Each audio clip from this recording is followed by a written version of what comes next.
Deuxième confinement.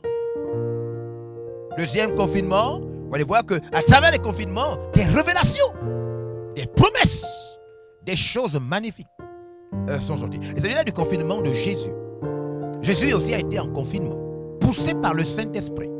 Dans Matthieu chapitre 4 et dans Luc chapitre 4. Nous allons lire plutôt Luc chapitre 4 parce que le confinement de Jésus a lieu dans les deux chapitres. Chapitre 4 de Matthieu, chapitre 4 de Luc. Ouais, l'Esprit pousse Jésus à être isolé, à aller dans un endroit où il n'est pas au contact de tout le monde. Ouais, et Jésus va être enfermé dans le désert. Il ne pourra plus entrer au contact des villes ou des hommes. Il sera quelque part en confinement. Shabadako seke ribishibiribusikara. Et vous savez tous comment ça s'est passé.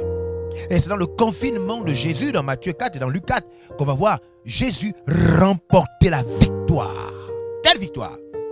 Mais la victoire de cette guerre, laquelle? La guerre où le premier Adam a été vaincu. Le premier Adam a été vaincu par le désir du monde, par le désir de célébrité, par le désir charnel. Et le deuxième Adam, le second Adam est arrivé vivre les mêmes tentations, par le même serpent, par le même diable. Et étant en confinement pendant 40 jours de jeûne et de prière, Jésus a vaincu Satan dans le désert. Voyez-vous, c'est dans le désert que Jésus nous a donné la possibilité de vivre la foi, de vivre la vie chrétienne dans la victoire.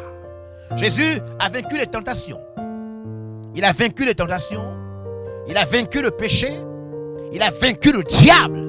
Il a vaincu les plaisirs de la terre en allant pendant 40 jours et 40 nuits, n'est-ce pas, en confinement. Il est sorti de là victorieux. Regardez le verset 14 de Luc chapitre 6. On nous dit après son confinement, verset 14, il est écrit: Jésus, revêtu de la puissance de l'Esprit. Il était revêtu de la puissance de l'Esprit. Son confinement de 40 jours et 40 nuits, n'est-ce pas, ce confinement lui a procuré la puissance du Saint-Esprit. Waouh! Oui, revêtu. Retournant en Galilée. Maintenant, Jésus, après être rempli de puissance, revêtu de puissance, mais il peut retourner dans la ville. Et sa renommée se répandit dans tout le pays. Je déclare qu'à travers ce confinement, le Saint-Esprit se saisit de toi.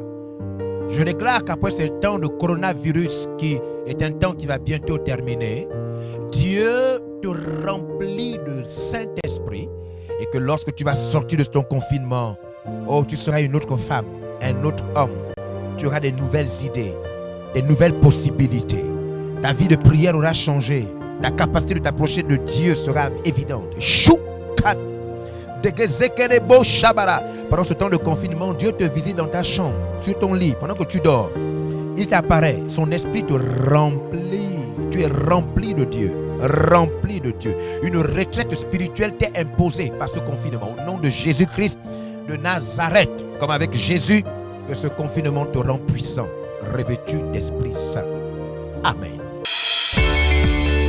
Nous espérons que vous avez été bénis par ce message de l'apôtre évangéliste Georges Olivier Bazaboa.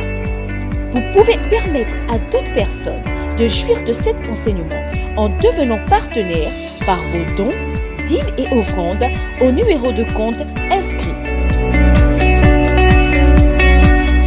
Que Dieu vous bénisse, vous qui permettez à l'évangile de se répandre par votre participation financière.